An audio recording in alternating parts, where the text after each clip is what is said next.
कैसे हैं आप सभी? आई रियली होप कि आप सभी बहुत अच्छे होंगे और आपने अपनी समर वेकेशन जो है बहुत ही अच्छे से एंजॉय की होगी। लेकिन अभी धीरे धीरे वक्त आ रहा है स्कूल जाने का और हमें पता है जब भी हम छुट्टियों के बाद स्कूल जाएंगे टेस्ट तो लाजमी है। हमारे टीचर्स ने हमारे टेस्ट तो लेने हैं ये देखने के लिए कि हम लोगों ने समर वेकेशन में पढ़ाई करी भी है या नहीं। बात तो सही है। और हम लोगों को पता है कि क्वेश्चंस को तो हम लोग जैसे तैसे आंसर कर लेते हैं, लेकिन हम लोग सबसे ज्यादा अपना कॉन्फिडेंस कहाँ लूज करते हैं?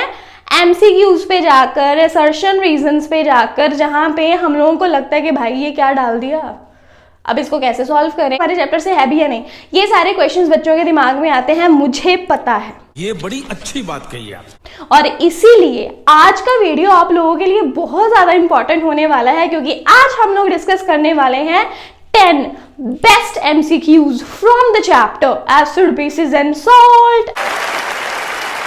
आई नो ये चैप्टर बहुत ज़्यादा इंपॉर्टेंट है और बोर्ड्स में ये बहुत अच्छी वेटेज रखता है। इसी वेटेज के कारण मैंने सबसे पहला वीडियो मल्टीपल चॉइस क्वेश्चंस के लिए इस सेशन में इसी चैप्टर से बनाया है। बहुत ही इंपॉर्टेंट पार्ट है, बहुत ज़्यादा बल्क कैरी करता है ये बोर्ड एग्जाम्स में। तो चलिए देर किस बात की है, जल्दी से स्टार्ट करते हैं हमारे chapter acid basis and salts के 10 बेस्ट MCQs, ऐसे MCQs जिससे कि आपके कॉन्सेप्ट भी क्लियर हो जाएंगे और आपका कॉन्फिडेंस यहां से यहां पहुंच जाएगा MCQs को सॉल्व करने के लिए। और MCQs फिर आपके लिए कभी भी एक मुसीबत नहीं रहने वाले हैं। तो वीडियो को बिल्कुल भी स्किप मत करना, एक एक मल्टीपल चॉइस क्वेश्चन को अच्छे से समझ लो, इससे चैप्टर भी रिवाइज हो जाएगा, जो इंपॉर्टेंट टॉपिक्स हैं, जो इंपॉर्टेंट कंसेप्ट है वो भी रिवाइज हो जाएंगे और आपका जो कॉन्फिडेंस है वो भी बूस्ट हो जाएगा। तो चलिए स्टार्ट करते हैं।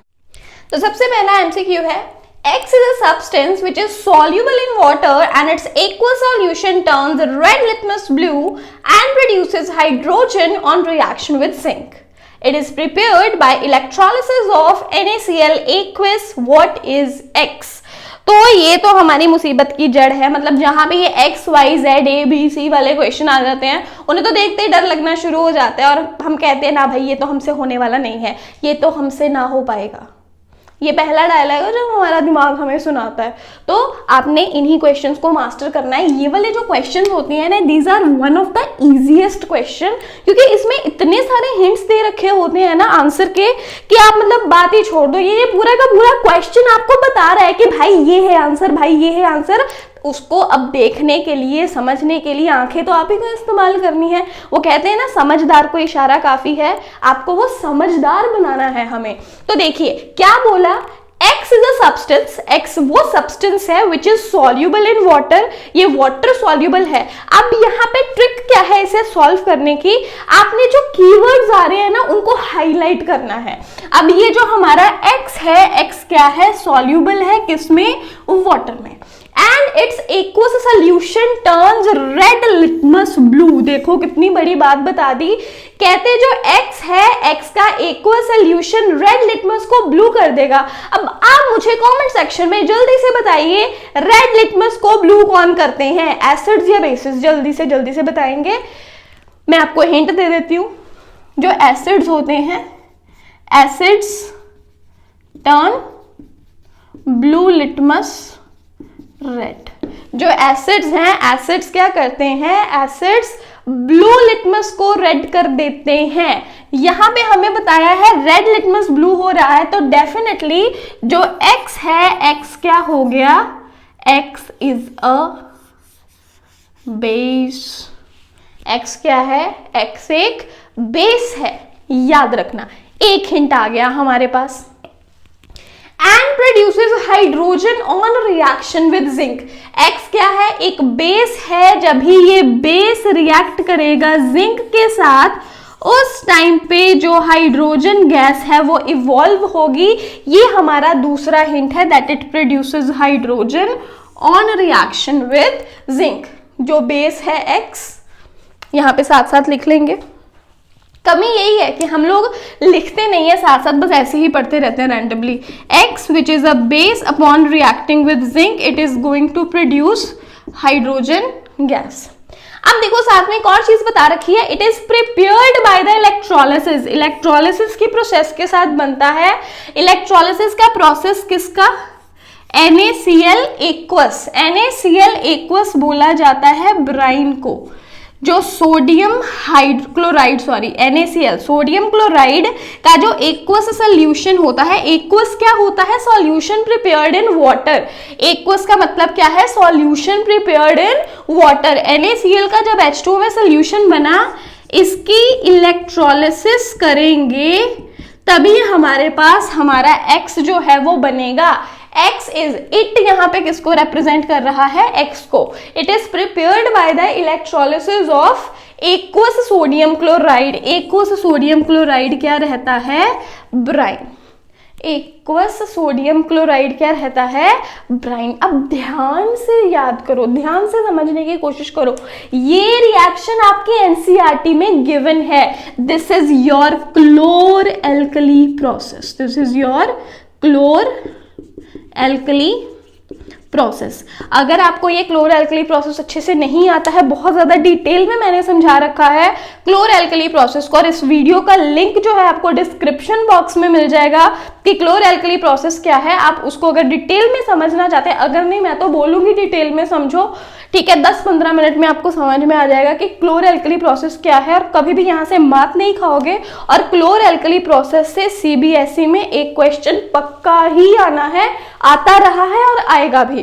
तो इसको छोड़ने की गलती मत करना, फिर वरना तुम ही पछताओगे।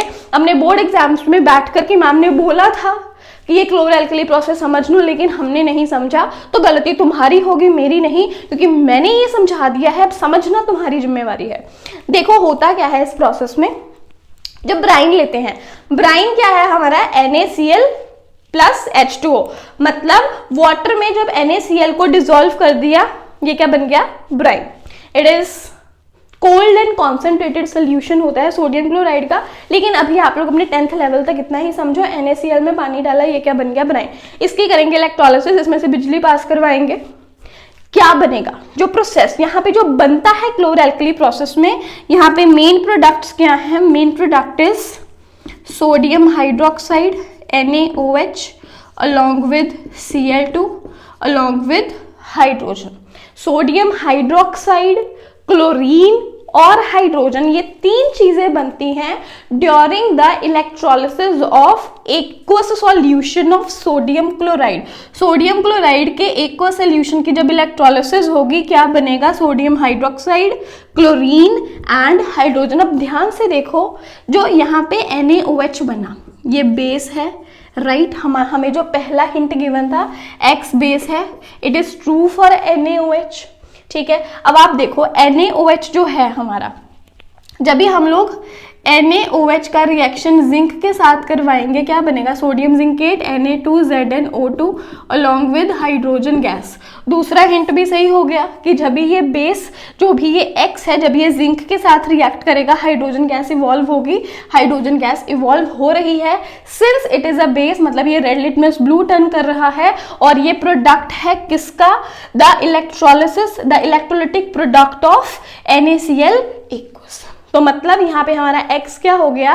NaOH। अब हम ध्यान से देखो कि क्या ये NaOH ऑप्शन है गिवन हम लोगों को यहाँ पे? HNO3, NaClO3, NaOH, ये रहा NaOH and this is our answer. देखो हमने ऑप्शन भी नहीं देखी है, बिना ऑप्शन देखे भी हम लोगों ने इस क्वेश्चन का आंसर कर दिया, क्योंकि ये जो क्वेश्चन है ये इटसेल्फ हमें बता रहा है कि भाई ये है आंसर, ये है आंसर। तो उसने हमें आंसर बता दिया, हमें इतनी सारी ऑप्शन पढ़ने की जरूरत नहीं पड़ी। अगर मान लो फिर भी नहीं समझ में आता, फिर वो चलता है ना KBC कौन बनेगा करोड़पति, जिसमें वो 50-50 के ऑप्शन लगाते होते हैं, तो तुम लोग ऐसा भी कुछ कर सकते हो। जैसे इन्होंने हमें बता दिया X एक बेस है, हमारी पहली ऑप्शन क्या है? HNO3 which is an acid. तो पहला ऑप्शन तो खत्म, ए तो आंसर हो ही नहीं सकता। अब इसके बाद इन्होंने बता दिया कि ये NaCl एक्वस का इलेक्ट्रोलिटिक प्रोडक्ट है, जो ना कि NaClO3 है, ना ही NH4OH है, जो कि सिर्फ और सिर्फ क्या है? NaOH। So the answer is C। Answer क्या है इसका? Option C, NaOH। So this is how your multiple choice questions are solved. Next is The discomfort caused by indigestion due to overeating can be cured by taking vinegar, lemon juice, baking soda and caustic soda. अब देखो question समझने की कोशिश करो. Question क्या है यहाँ पे बात हो रही है इंडाइजेशन की. Here we are talking about indigestion. कहते जो डिस्कम्फर्ट है, जो इंडाइजेशन की वजह से डिस्कम्फर्ट हो रहा है, पेट में इरिटेशन हो रही है, उसको कैसे क्योर किया जा सकता है, उसका क्या इलाज किया जा सकता है. तो हमेशा याद रखिएगा दैट जो हमारा स्टमक है, स्टमक में रहता है हाइड्रोक्लोरिक एसिड. और जो हाइड्रोक्लोरिक एसिड है, जब भी ओवर ईटिंग करी जाती है, ज़्यादा स्पाइसी खाना खा लिया जाता है, जैसे शादी ब्याह में जाएंगे, कहेंगे भाई इतना शगुन दे रखा है, इतने का तो खाकर ही जाएंगे. जब ज़्यादा खा लेंगे, कुछ ज़्यादा ही पनीर टिक्का खा लिया, ज़्यादा मतलब स्पाइसी फूड खा लिया, तो पेट में इंडाइजेशन हो जाती है. इंडाइजेशन की वजह से क्या होगा, पेट में फील होगी इरिटेशन. क्यों हुआ? क्योंकि जो हमारे स्टमक में जो हाइड्रोक्लोरिक एसिड प्रेजेंट है, उसका कॉन्सेंट्रेशन इंक्रीज हो गया. ठीक है, पेट है जो, उसमें ज्यादा एसिड की अमाउंट बढ़ गई है. उसी एसिड रिफ्लक्स की वजह से हमें डिस्कम्फर्ट फील होता है. पेट में जो है एक इरिटेशन और हल्की हल्की पेन होती है. पेट में बढ़ा क्या? एसिड. पेट में क्या बढ़ गया? पेट में बढ़ गया है एसिड. अब कहते हैं हमें इसका इलाज करना है. इलाज कैसे होगा? जब इस बढ़े हुए एसिड को कम किया जाएगा. बढ़े हुए एसिड को कम कौन कर सकता है? बेस. मतलब यहां पे होना चाहिए न्यूट्रलाइजेशन रिएक्शन. क्या होना चाहिए यहां पे? Neutralisation reaction. एक्सेस एसिड को न्यूट्रलाइज करवाना है. किससे करवाएंगे? बेस के साथ. जो भी बेस है वो इसका जो है जो क्योर है बन सकता है. पहला ऑप्शन क्या दे रखा है? Vinegar. Vinegar is 5 to 8% solution of 5 to 8% I would say aqueous solution of acetic acid. Acetic acid का 5 से 8% एक्वस सॉल्यूशन जो है वो रहता है हमारा vinegar. Then lemon juice. Lemon juice तो हमें पता ही है, नींबू का रस. और इसका जो पीएच रेंज है, पीएच वैल्यू तो इसका 2 से 3 के बीच ही रहता है. लेमन जूस भी क्या है? एसिड. एसिड को यहाँ पे न्यूट्रलाइज किसने करवाना है? बेस ने. लेकिन जो पहली ऑप्शन है वो भी एसिड है, ये इसका आंसर नहीं हो सकती. जो दूसरी ऑप्शन है वो भी एसिड है, ये भी इसका क्योर नहीं हो सकती. अब इसके बाद हमारा आ गया बेकिंग सोडा.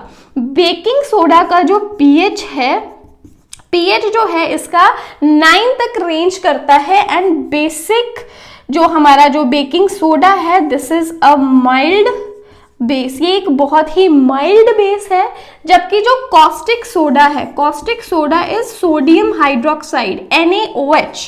और इसका जो पीएच है ये 13 से 14 की वैल्यू रखता है, which is highly basic. Highly basic चीज तो हमें चाहिए ही नहीं. वो तो हमें मतलब कि हमारे स्टमक को एकदम ही खराब कर सकती है. हमें चाहिए माइल्ड बेस. अब आप ही समझदार है, मैंने आपको बोला ना, यहाँ पे आपको इशारे दिए जाते हैं और समझदार का इशारा काफी है. अब समझदार हो, मुझे बताओ इसका आंसर क्या होना चाहिए जल्दी से कमेंट बॉक्स में. A, B, C या D? ए और बी तो हम लोग पहले ही गायब कर चुके हैं क्योंकि दोनों ही एसिड्स हैं. कॉस्टिक सोडा हम इसलिए नहीं ले सकते हैं, ये इसलिए नहीं लेंगे क्योंकि ये हाईली बेसिक है. हाईली बेसिक चीज़ें हमें नहीं लेनी है. इवन ये तो इतना खतरनाक है, अगर एक कॉन्सेंट्रेटेड सोल्यूशन सोडियम हाइड्रोक्साइड का अगर हाथ पे लग जाए तो ये हाथ में जो स्किन है, स्किन को खराब कर सकता है. रैशेज आ सकते हैं, ब्लिस्टर्स आ सकते हैं. तो इसका तो कंजम्पशन करना ही नहीं है. इसका तो यूज भी हम लोग ग्लव्स के साथ करते हैं. और बचा क्या हमारे पास? Baking soda. बेकिंग सोडा जो कि एक माइल्ड बेस है, ये बनता है cure that can relieve us from the pain caused by indigestion due to overeating. तो यहाँ पे आंसर हमारा क्या आ गया? C, that is baking soda. The next question is an element X forms two oxides XO and XO2. The oxide XO is neutral but XO2 is acidic in nature. The element X is. तो यहाँ पे बात हो रही है oxides की. कहते कोई एलिमेंट है X दो ऑक्साइड्स बना रहा है XO एंड XO2। कहते जो ऑक्साइड XO है वो तो न्यूट्रल है, ना एसिड ना बेस, जबकि जो XO2 है this is acidic in nature. तो बताइए एलिमेंट X क्या होगा। अब देखिए यहाँ पे जो सबसे कीवर्ड आपको नोट करना है, सभी अपनी नोटबुक में लिख लीजिए, जब बुक में कहीं भी मार्क कर लीजिए, लेकिन चीज बहुत ज्यादा इंपॉर्टेंट है, हमेशा याद रखना कि अगर कोई ऑक्साइड एसिडिक है, एसिडिक ऑक्साइड हमेशा नॉन मेटल्स की बनती है। मेटल्स एसिडिक ऑक्साइड्स जो है, सिर्फ एसिडिक ऑक्साइड जो है नहीं बनाते, ठीक है। एसिडिक ऑक्साइड्स यहाँ पे नोट करके लिख लो, non metals form acidic oxides, की जो नॉन मेटल्स हैं, नॉन मेटल्स एसिडिक ऑक्साइड्स बनाते हैं। जो मेटल्स होते हैं, मेटल्स की ऑक्साइड आमतौर पर रहती हैं बेसिक, न्यूट्रल होंगी, बेसिक होंगी या एम्फोटेरिक होंगी। एम्फोटेरिक होती हैं ऐसी ऑक्साइड जो एसिड और बेस दोनों हो। टॉपिक बहुत ज्यादा इंपॉर्टेंट है, ये भी लिखनी अगले चैप्टर का है, मेटल्स एंड नॉन मेटल्स से। इसके ऊपर भी मैंने एक बड़ा अच्छा वीडियो बना रखा है, उसका लिंक भी मैं दे दूंगी, देखना होगा तो आप उसे भी देख सकते हैं। लेकिन अभी के लिए इस एमसीक्यू को सॉल्व करने के लिए यही इंपॉर्टेंट है that non metals form acidic oxide, non metals acidic oxide बनाते हैं। अब ऑप्शंस देखो क्या क्या गिवन है हम लोगों को। ऑप्शंस में गिवन है sulphur, calcium, hydrogen and carbon. Calcium क्या है? कैल्शियम इज अ मेटल, मतलब ये तो आंसर है नहीं किसी भी हालत में, क्योंकि एसिडिक ऑक्साइड है तो ये तो नॉन मेटल ही बनाएगा, तो कैल्शियम तो मेटल है, ये हमारा आंसर नहीं हो सकता। अब बचे हमारे पास सल्फर, हाइड्रोजन एंड कार्बन। जो हाइड्रोजन है ये तो ऑक्सीजन का हाइड्राइड है, ये H2O बनाता है, आप लोगों को पता है वाटर का फॉर्म है ये, ठीक है। यहाँ ये बनाएगा हाइड्रोजन पर ऑक्साइड इज H2O2, मतलब ये XO या XO2 की कैटेगरी में फॉल नहीं कर रहा है। HO या HO2 जैसी चीज एग्जिस्ट नहीं करती, क्योंकि हाइड्रोजन का तो वैलेंसी ही 1 है, तो ये HO2 कहाँ से बना देगा। तो मतलब ये C जो आंसर है इसका नहीं है, हाइड्रोजन नहीं है इसका आंसर। देन बात आई हमारे कार्बन की। अब कार्बन के बारे में आपको पता है, यहाँ पे X की जगह C फिल करके देख लो। X की जगह हम लोग क्या फिल करके देख लेंगे? C। XO की जगह क्या बन गया? CO। XO2 की जगह क्या बन गया? CO2। सुने हैं ये नाम कभी? CO इज कार्बन मोनोऑक्साइड, ठीक है। यहाँ पे X की जगह हमने C फिल कर दिया, CO एंड CO2। अब ये तो सुने हैं, बात बन गई। CO and CO2, carbon monoxide. Carbon monoxide क्या है? न्यूट्रल। कार्बन डाइऑक्साइड क्या है? हमारा एक एसिडिक ऑक्साइड। कैसे पता चला कार्बन डाइऑक्साइड एसिडिक है? कोई भी चीज हवा में नहीं होती। CO2 कार्बन डाइऑक्साइड जब पानी में डिसॉल्व होती है तो ये बनाती है H2CO3 which is carbonic acid. इसलिए जो CO2 है हमारी, CO2 क्या है? एसिडिक है। तो इसका आंसर ये एलिमेंट X क्या है? Carbon. So the answer is option D, ठीक है। तो ये हो गया हमारा third MCQ। Number 4 is which natural acid base indicator is used in kitchens of our home। अब ये एसिड बेस इंडिकेटर क्या है? याद रखिएगा, इंडिकेटर्स हम लोग उन सब्सटेंसेस को बोलते हैं जो अपना कलर चेंज करके हमें ये डिटेक्ट करने में हेल्प करते हैं कि कौन सा सब्सटेंस एसिडिक होगा और कौन सा सब्सटेंस बेसिक होगा। तो देखिए यहाँ पे हमें कुछ एग्जांपल्स दे रखी हैं, tea leaves, turmeric, sodium chloride and baking soda. इन चारों में से कहते भी कौन सा ऐसा हमारे पास प्रोडक्ट है which is an acid based indicator. अब देखिए आपको हमेशा ये चीज याद रखनी है, टी लीव्स आपको पता है चाय पत्ती, मतलब कि चाय पत्ती हो गई है ना। देन टर्मरिक हल्दी, sodium chloride is NaCl, sodium chloride is NaCl which is common salt used in our kitchen। then baking soda है sodium bicarbonate। आपको याद रखना है कि जो टर्मरिक है, turmeric is a natural acid base indicator. ये जो टर्मरिक है, टर्मरिक बेसिकली हमें बेस के को डिटेक्ट करके बताती है। तो क्या करना होता है हम लोगों ने, अगर मान लो we have 2 glasses of water, ठीक है, इन में हमने डाल दिया टर्मरिक यानी कि हल्दी का एक्वस सॉल्यूशन, ठीक है, इसमें क्या डाल दिया हम लोगों ने, हल्दी का एक्वस सॉल्यूशन। एक ग्लास में मान लो हम लोगों ने ऐड कर दिया एसिड और एक ग्लास में हम लोगों ने ऐड कर दिया बेस। जिसमें एसिड ऐड करेंगे वहां पे कुछ नहीं होगा, जो टर्मरिक सॉल्यूशन का येलो कलर है इट विल रिमेन एज सच।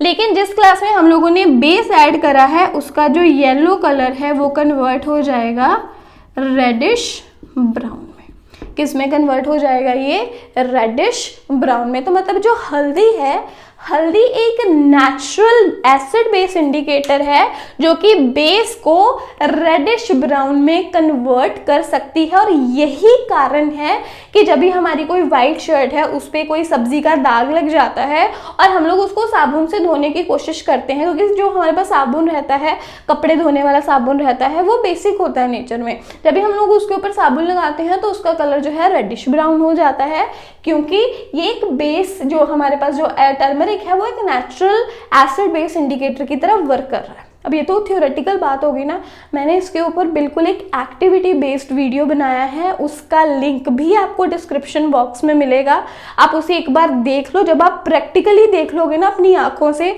भाई हाँ ये चीज होती है, तो आपको कभी भी मन में डाउट नहीं रहेगा। और ये क्वेश्चन इतना ज़्यादा इंपॉर्टेंट है, ये टर्मरिक वाला पॉइंट इतना ज़्यादा इंपॉर्टेंट है कि यहाँ से सीबीएसई बोर्ड्स में भी क्वेश्चन आए हुए हैं, तो इस टॉपिक को बिल्कुल भी लीव मत कीजिएगा।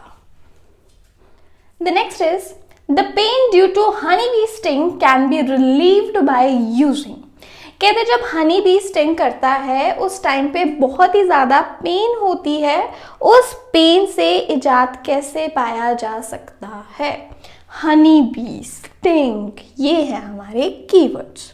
अब आपको याद रखना है कि जो हनी बी का स्टिंग है इसमें रहता है मीथेनोइक एसिड, मीथेनोइक एसिड, और it is also called as formic acid. Methanoic acid बोलो या फिर फॉर्मिक एसिड बोलो, one and the same thing. जो एंट स्टिंग हो गया या फिर हमारा बी स्टिंग हो गया, हनी बी का स्टिंग या फिर एंट्स स्टिंग, इनके जो डंग रहते हैं उनमें प्रेजेंट रहता है मिथेनोइक एसिड। ये जो मिथेनोइक एसिड है हमारी बॉडी में अपने स्टिंग के जरिए ट्रांसफर कर देते हैं और उसी की वजह से पेन होती है, इरिटेशन होती है। उससे उस पेन से रिलीफ कैसे पाया जा सकता है, अगेन बड़ा ही सिंपल सा प्रिंसिपल लगेगा यहाँ पे, न्यूट्रलाइजेशन रिएक्शन। अब एसिड उन्होंने हमारी बॉडी में इंजेक्ट कर दिया जिसकी वजह से हमें पेन हो रही है, एसिड को अब खत्म कौन करेगा, बेस। बेस देखो अब क्या है, विनेगर। विनेगर मैं आपको पहले ही बता चुकी हूं, that is it is 5 to 8% aqueous solution of acetic acid. Then B baking soda. Baking soda is a mild base. Sodium chloride is a salt and pickle, अचार, ये भी एसिडिक है नेचर में। आप बताइए आंसर मुझे इसका, अब तो आपको समझ में आ गया होगा इसका आंसर क्या है। The answer is B. Baking soda को यूज करते हुए जो हनी बी स्टिंग है उससे होने वाले दर्द से रिलीफ पाया जा सकता है।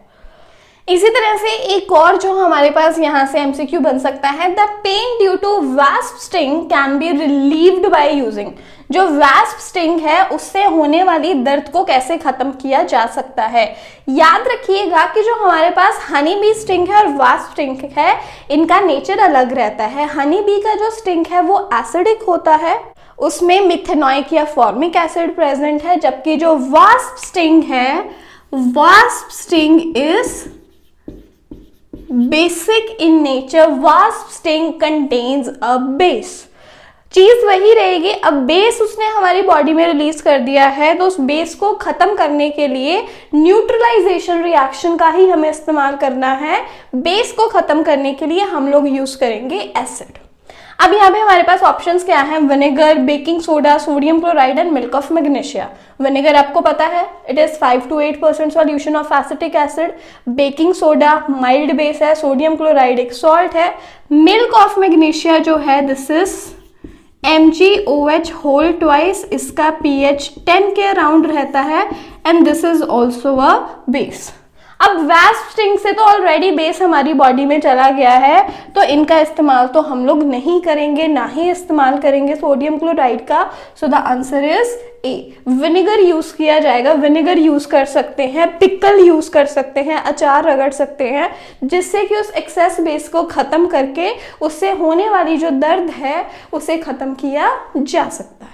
Next is This does not possesses water of crystallization. इनमें से किसमें water of crystallization नहीं है? पहले मैं आपको इसके फॉर्मूले बता दूं, उसके बाद इसका आंसर आपको खुद ब खुद समझ आ जाएगा। Potassium nitrate, it is KNO3। Gypsum, gypsum is CaSO4.2H2। Copper sulphate CuSO4.5H2O। D, cobalt chloride, cobalt chloride is CoCl2.6H2। देखो मैंने आपको सभी के फॉर्मूले बता दिए, राइट? अब सभी के फॉर्मूले देखकर आप ये देखो कि क्या कौन सी एक चीज है जिसमें कुछ मिसिंग है। What is missing out there? अब ध्यान से देखो, यहाँ पे .2H2O है, यहाँ पे .6H2O है, यहाँ पे .5H2O है, यहाँ डॉट लगाकर कोई भी वाटर मॉलिक्यूल्स नहीं है। यही जो डॉट लगा के हम लोग वाटर मॉलिक्यूल्स लगाते हैं, इन्हें ही कहा जाता है वाटर ऑफ क्रिस्टलाइजेशन। इन्हें ही क्या कहते हैं? Water of crystallization. Water of crystallization loosely attach water molecules रहते हैं। अब किसके पास वाटर ऑफ क्रिस्टलाइजेशन नहीं है? पोटाशियम नाइट्रेट के पास। तो मतलब ये जो क्वेश्चन है ये आपका इस नॉलेज को चेक कर रहा है कि आपको फॉर्मूले आते हैं या नहीं। इसके अलावा मैं आपको इंपॉर्टेंट बात बता दूं, जो CuSO4.5H2O कॉपर सल्फेट है, इसका कॉमन नेम है ब्लू विट्रोल। अगर कहीं पे ब्लू विट्रोल लिखा हो तभी भी याद रखना है किसकी बात कर रहे हैं। इसी तरह से just for some extra knowledge, green vitriol भी रहता है।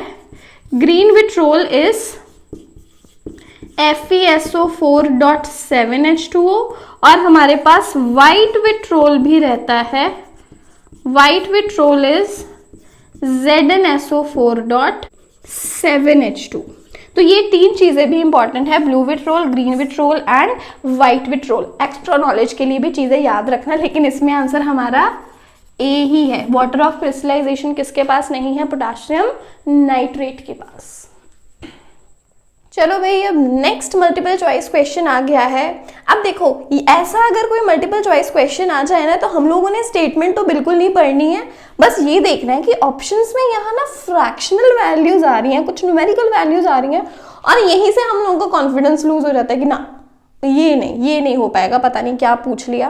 और हम लोग ये भी कोशिश नहीं करते कि हम एटलीस्ट क्वेश्चन तो पढ़ लें, क्या है, हम लोग ऑप्शंस देखकर पहले ही डर जाते हैं। तो ऐसी चीज भी नहीं करनी है। ऐसे फियर्स जो हैं आपको सबसे पहले अपने दिमाग से निकालने हैं कि किसी न्यूमेरिकल वैल्यू को अगर हम लोग देख के डर जाए तो डरना नहीं है। अब देखो क्वेश्चन क्या है, the difference in number of crystalline water molecules in a molecule of gypsum and POP is। Question बहुत ही ज्यादा सिंपल है। कहते हैं जो जिप्सम है और पीओपी, पीओपी क्या है यहाँ पर? POP is plaster of Paris. Plaster of Paris and gypsum के जो क्रिस्टलाइन वाटर मॉलिक्यूल्स हैं उनके नंबर में क्या डिफरेंस है, अभी मैं आपको बता के हटी हूँ। वाटर ऑफ क्रिस्टलाइजेशन क्या है? The loosely attached water molecules. आप फॉर्मूला लिखिए, आंसर आपको खुद ब खुद समझ आ जाएगा। जिप्सम इज CaSO4.2H2O, अभी लास्ट MCQ में ही बताया है मैंने आपको। इसी तरह से प्लास्टर ऑफ पेरिस क्या है? CaSO4.5H2O। ठीक है, इसमें वाटर ऑफ क्रिस्टलाइजेशन कितने हैं? 2, और यहाँ पे वाटर ऑफ क्रिस्टलाइजेशन कितना है? हाफ। ठीक है, वहां पे हमारे पास कितने number of crystalline water molecules हैं, 2, यहाँ पे कितना है, आधे, दोनों में फर्क कितना है, what is the difference between the two, 2 - 1/2, this is 1.5, 1.5 का मतलब क्या हो गया, 3/2, तो इनमें डिफरेंस कितना आ गया, 3/2 का। तो चीज बहुत सिंपल होती है कई बार, लेकिन ये हमारे सिर्फ फियर ऑफ माइंड होता है कि जहां पे न्यूमेरिकल वैल्यूज आ गई, खास तौर पे जहां पर फ्रैक्शनल वैल्यू आ गई, हमें ऐसा फील हो जाना शुरू होता है कि नहीं, ये तो नहीं हो पाएगा। सो आपने बहुत ही ध्यान से स्टेटमेंट को रीड करना है एंड देन आपने इस चीज को आंसर करना है। ये हो गया, इसे नोट कर लिया। अभी हम लोग बढ़ेंगे हमारे अगले क्वेश्चन पे। Next question is the color of pH paper strip at the pH value of 1, 7 and 14 will be। तो यहाँ पे बात हो रही है pH पेपर की। याद रखिएगा pH पेपर हमारे पास ऐसा पेपर है जो कि हमें वेरियस जो एसिडिक मतलब कि कह लीजिए एसिडिक या बेसिक नेचर के बारे में हमें बताता है कि कोई भी सब्सटेंस जो है, अगर हम लोग यूनिवर्सल पीएच इंडिकेटर की बात करते हैं तो over a variety of range वो हमें बताता है कि कौन सा सब्सटेंस एसिडिक होगा, न्यूट्रल होगा या फिर बेसिक होगा।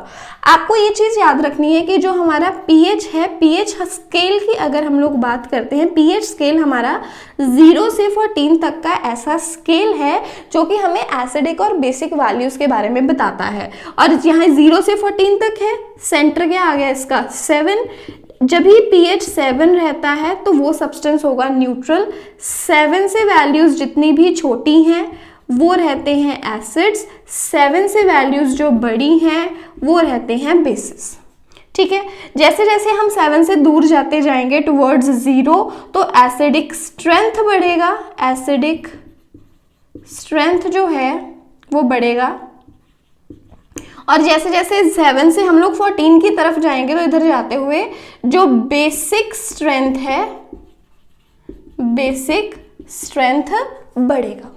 अब हमें 3 वैल्यूज गिवन है, कहते हैं कि जब ही pH 1 है, 7 है, 14 है, उस टाइम पर आपको क्या कलर्स जो हैं वो ऑब्जर्व होंगे। तो याद रखिएगा कि जो हमारे पास जब भी हम लोग एसिडिक, ज़्यादा एसिडिक साइड पर होते हैं तभी कलर रहता है रेड, न्यूट्रल का कलर रहता है ग्रीन और pH 14 हो तभी कलर रहता है ब्लू। सो इसका आंसर होना चाहिए red, green and blue. Option B is right. Last but not the least हमारा एक और बहुत ही ज्यादा important multiple choice question, Which of the following indicators are colorless in acidic medium? इनमें से गिवन जो हमें इंडिकेटर्स गिवन है, इनमें से कौन सा इंडिकेटर एसिडिक मीडियम में कलरलेस रहेगा? सबसे पहली ऑप्शन है मिथाइल ऑरेंज। मिथाइल ऑरेंज इसका अपना ही कलर ऑरेंज है, ठीक है, तो ये तो कलरलेस नहीं है। टर्मरिक सोल्यूशन येलो रहता है। Litmus is a purple dye. Phenolphthalein, phenolphthalein हमारे पास एक कलरलेस सोल्यूशन है जो एसिडिक मीडियम में कलरलेस ही रहेगा, कोई कलर उसमें नहीं आएगा। फिनोफ्थलीन अपना कलर तब चेंज करता है जब उसमें बेस ऐड किया जाए। जब भी हम लोग फिनोफ्थलीन में ऐड कर देते हैं base, when a base is added to it then it turns pink. लेकिन अगर इसी फिनोफ्थलीन में हम लोग ऐड करेंगे कोई एसिड, एसिड ऐड करने पर ये बिल्कुल कलरलेस ही रहेगा, इसमें कोई भी कलर चेंज है जो है वो ऑब्जर्व नहीं किया जाएगा। तो मतलब ये चीज़ होगी ना, ये फिर ये ऐसा नहीं है कि हम लोग सिर्फ हवा में ही बात कर रहे हैं। मेरे पास इसका भी एक्सपेरिमेंटल वीडियो है, मैंने बहुत ही शॉर्ट में वीडियो बना रखा है, YT शॉर्ट ही बनाया है, जिसमें आपको एक क्लियर अंडरस्टैंडिंग हो जाएगी कि ये जो हमारे पास इंडिकेटर्स हैं ये किस तरह से वर्क करते हैं। उसका लिंक भी आपको डिस्क्रिप्शन बॉक्स में मिल जाएगा। बहुत एंजॉय करने वाले हो उस एक्सपेरिमेंटल वीडियो को। आई विल इंसिस्ट कि आप लोग उस वीडियो को जरूर देखें। So that was all for today's video। आज की वीडियो में हम लोगों ने 10 बहुत ही इंपॉर्टेंट मल्टीपल चॉइस क्वेश्चंस को कवर करा है और आप लोगों का जो कॉन्फिडेंस लेवल है MCQs को सॉल्व करने में वो तो कई गुना बढ़ चुका है। अगर आप चाहते हैं हम लोग ऐसी ही वीडियोस आपके लिए लाते रहें तो इस वीडियो को ज्यादा से ज्यादा शेयर जरूर कीजिएगा अपने फ्रेंड्स के साथ। अगर आपने हमारे चैनल को सब्सक्राइब नहीं किया है तो सब्सक्राइब भी कर ले, बेल आइकन को प्रेस कर दे, सो दैट जब भी मेटल्स एंड नॉन मेटल्स या फिर मैं कहूं कि फिजिक्स के, इलेक्ट्रिसिटी पर भी इस तरह के न्यूमेरिकल्स का वीडियो आता है तो आप उसको बिल्कुल भी मिस ना करें। जैसे ही वीडियो पब्लिश होता है आपको उसका नोटिफिकेशन मिल जाए। तो स्टे ट्यून्ड विद अस और अभी हम लोग मिलेंगे हमारे अगले वीडियो में।